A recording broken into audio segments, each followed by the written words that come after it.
Hello friends, welcome to Latha's cook book. இன்றைக்கி என்ன பார்க்க போகிறோம்னா ஒரு கரமுறை ஐட்டம் தான்.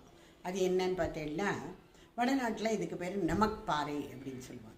நம்மள தீபாவளி போதெல்லாம் மைதா பிஸ்கெட் பண்ணுவோம், ஞாபகம் இருக்கா? டைமண்ட் ஷேப்பில்.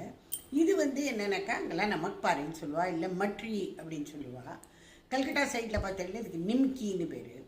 இது விதவித ஷேப் அதுக்கு கொடுப்பாங்க. ஒன்று டைமண்ட் ஷேப், இல்லைன்னா ஸ்கொயரு, இல்லைன்னாக்கா சமோசா இருக்கிற மாதிரி அந்த மாதிரி முக்கோண வடிவத்தில் கூட பண்ணுவாங்க. அதுதான் நிம்கி. ஆனால் எல்லாம் மாவு ஒன்று தான் வச்சுக்கோங்களேன். நீங்கள் ஷேப் வேணால் வேறு வேறு கொடுக்கலாம். யூஸ்வலாக மைதாவில் பண்ணுற இதை நான் இன்றைக்கி கோதுமை மாவில் பண்ணியிருக்கேன். ரொம்ப ரொம்ப கரன்னு ஒரு வாயில் போட்டாலே கரைஞ்சி போயிடும். அதுக்கு என்ன மெத்தட்? அது வாயில் போட்டாலே கரையிறதுன்னா அதுக்கு என்ன பண்ணணும்? ரொம்ப ரொம்ப ஈஸி மெத்தடுங்க. ½ அன் ஹவர் ஆகிடும். ½ அன் ஹவருக்குள்ளே நம்ம ஒரு பெரிய டப்பா வழியாக செஞ்சு முடிச்சிடலாம்.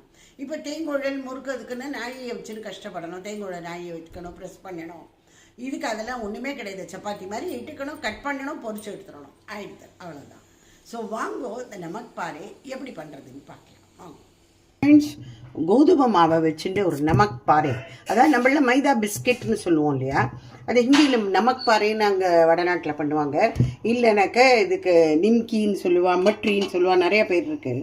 நான் இங்கே கோதுமை மாவு ஒரு பெரிய டம்ளரால் 1 டம்ளர் எடுத்துட்டுருக்கேன். இதில் கலோஞ்சி நான் போட்டுருக்கேன், அதாவது பிளாக் cumin சீட்ஸ் 1 டீஸ்பூன் போட்டுக்கலாம். அடுத்தது ஓமம், இதுவும் 1 டீஸ்பூன். இதை கையால் இப்படி கொஞ்சம் லேசாக அப்படி க்ரஷ் பண்ணி நான் மாதிரி தேய்ச்சி விட்டுட்டு போடுங்க.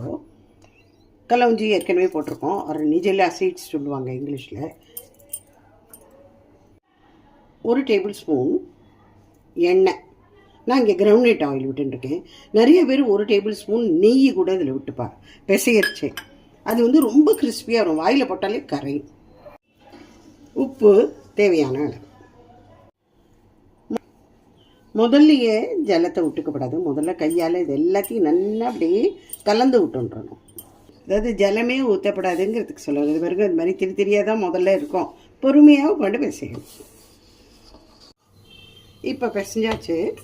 இது கொஞ்சம் டைம் ஆகும் பிசையறதுக்கு. இந்த 1 டம்ளர் பெரிய டம்ளரால் ஆட்டா எடுத்துட்டேன் இல்லையா, அதில் ½ டம்ளருக்கு பக்கமாக நான் இதுக்கு ஜலம் செலவிஞ்சிருக்கு. இதுக்கு இது இப்போ ஒரு 5 மினிட்ஸ்க்கு மூடி வச்சுக்கணும். இப்போது பதிர் ஒன்று பண்ணிக்கணும். பதிர்னாக்க இது கரகரன்னு வரத்துக்கு உள்ள ஒரு இது லேயர்லெல்லாம் ஒரு லேயர்லையும் தடவணும். இது 2 ஸ்பூன் ஆட்டா எடுத்துட்டேன். அதில் 2 ஸ்பூன் நெய் விட்டு பேஸ்ட் பண்ணிடணும். இது அப்படி பேஸ்ட் பண்ணிடணும். நம்ம ஒரு வருஷம் நல்லா கையால் அப்படி பிசைஞ்சிடணும். நம்ம ஒரு 4 ரொட்டி நம்ம எடுத்துக்கலாம். ஓரமெல்லாம் எப்படின்னா வர்றதேலாம் நீங்கள் கவலையப்படாதீங்க, அது அப்படி தான் இருக்கும். விட்டு வச்சுட்டேன். இது எட்ஜஸ்லாம் அப்படி இருக்கேன்லாம் கேரி பண்ணாதீங்க, அதெல்லாம் அப்புறம் அட்ஜஸ்ட் ஆகிடும், சரியாயிடும். இப்போ நம்ம இந்த நெய் பதிர் ஒன்று கரைச்சி வச்சுருந்தோம் இல்லையா, அதை தடவின்றோம் கொஞ்சமாக. இது மேலே இன்னொருத்த போட்டோம். இந்த மாதிரி ஒன்று மேலே ஒன்று வச்சு எல்லா ரொட்டிக்கும் நடுப்புற இதை இட்டுடணும், இதை தடவிடணும், அவ்வளோதான்.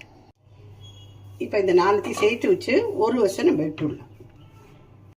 இப்போ இந்த ரவுண்டாக இட்டுருக்கோம் இல்லையா, 4 இது இருக்குதுல, இது இப்படி மடிச்சுக்கணும். இப்படி ஒரு மடிப்பு, இப்படி ஒன்று, இப்படி ஒரு என்வெலப் மாதிரி மடித்து வச்சுட்டோம். இதை இப்போ இடணும். எனக்கு இதில் எக்கச்சக்க லேயர்ஸ் இதில் ஃபார்ம் ஆகிட்டோம். இந்த மாதிரி இட்டுன்னு விட்டோம் நம்ம. இப்போ 4 பக்கத்துலேருந்து இந்த எட்ஜஸில் கொஞ்சோண்டு நம்ம கட் பண்ணிட்டோம். இப்போ பாருங்க, இது மாதிரி கட் பண்ணிட்டோம். இது இப்போ உங்களுக்கு என்ன மாதிரி ஷேப்பில் வேணுமோ அப்படி கட் பண்ணிக்கலாம். டைமண்ட், ஸ்கொயர், எப்படி உங்களுக்கு எது பிடிச்சிருக்கோ அந்த மாதிரி வச்சுக்கலாம்.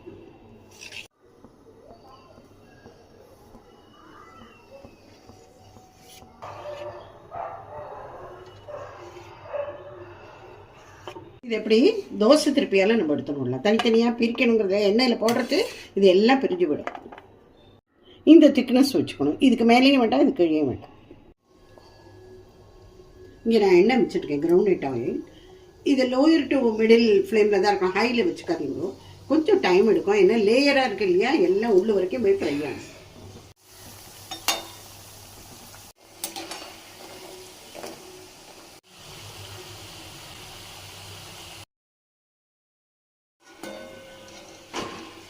இப்போ எடுத்துடலாம்.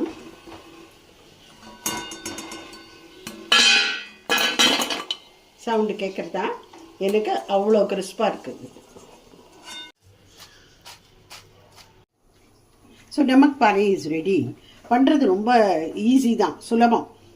யார் வேணாலும் பண்ணிடலாம். நல்ல வாயில் போட்டாலே கரையிறதுக்கு இந்த நெய் அந்த இது பதிர் இருக்குது பார்த்தீங்களா, அது போடணும். போட்டோன்னாக்கா ரொம்ப ஈஸியாக வந்துடும். நல்லா கரகரன்னு வரும்.